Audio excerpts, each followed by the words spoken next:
I have participated in competitive athletics since I was a young boy, and running has been an essential element of my physical conditioning. Over the years, I have developed a love-hate relationship with running. I love the physical benefits and mental exhilaration provided by regular workouts, but I hate the sore muscles, aching lungs, and exhaustion. As I have come to the end of many of my long-distance runs, I have exhorted myself to push on, hang on, and endure to the end. But in a spiritual context, enduring is far more than merely persevering tenaciously to complete demanding duties or challenges. For example, the Lord declared to the Nephites, "Look unto me, and endure to the end, and ye shall live. For unto him that endureth to the end will I give eternal life." And the Savior revealed through the prophet Joseph Smith that if you keep my commandments and endure to the end, you shall have eternal life, which gift is the greatest of all the gifts of God. The Savior's restored gospel invites us to be spiritually transformed, not merely to improve our behavior. As we align our character, desires, actions, and what we truly love more closely with God's will, the Savior can bring about a comprehensive and complete change in us.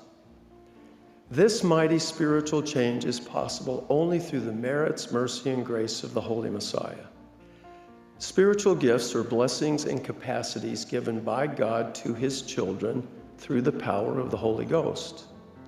Spiritual gifts are prerequisites for and essential to our coming unto the Savior, being blessed with his attributes and ultimately becoming more like him. The very name spiritual gifts teaches a vital lesson. All such gifts are given by God according to his will and timing. They are not results we earn solely through focused effort and personal discipline. Mormon testified that charity is the pure love of Christ and the greatest of all spiritual gifts. Charity endureth forever. Charity never faileth. Mormon also taught that whoso is found possessed of the spiritual gift of charity at the last day, it shall be well with him.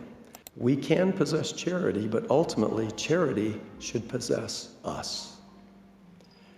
As we are blessed to receive this supernal gift, a transformation occurs in our spiritual nature and character.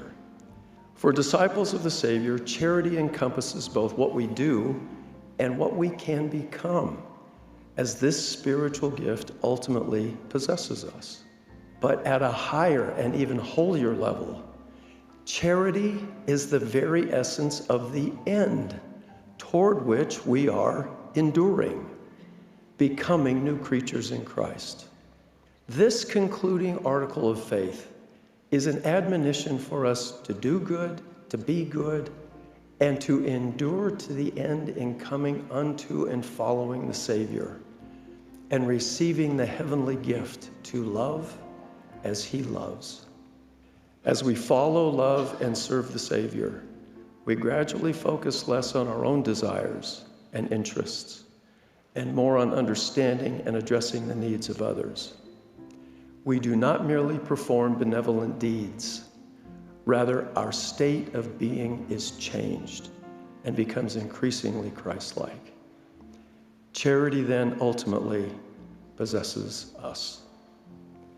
Wherefore, pray unto the Father with all the energy of heart, that ye may be filled with this love, that when he shall appear, we shall be like him, for we shall see him as he is. Enduring to the end is linked inextricably to the spiritual gift of charity. Enduring to the end is not merely a relentless determination to grit our teeth, hold on to the limits of our physical strength and mental capacity, and push through the challenges and adversities of mortal life. Enduring to the end is the joyous quest of a lifetime a pressing forward with faith in Jesus Christ in a gradual process of trusting in and receiving help from our Savior to become more like him. As our love for him grows ever stronger and deeper, we can be blessed to receive spiritual perspective, the Lord's empowering grace, and exceedingly great and indescribable joy. The scriptural phrase, "Come unto me," is the Savior's introductory invitation to learn and act in his doctrine and begin a process of spiritual rebirth.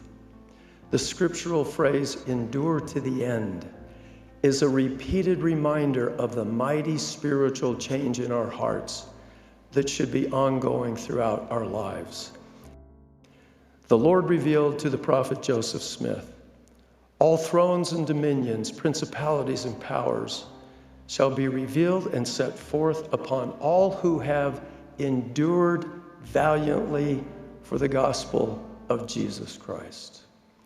I joyfully witness that each of us, with the Lord's grace and mercy, can believe all things, hope all things, and endure valiantly all things.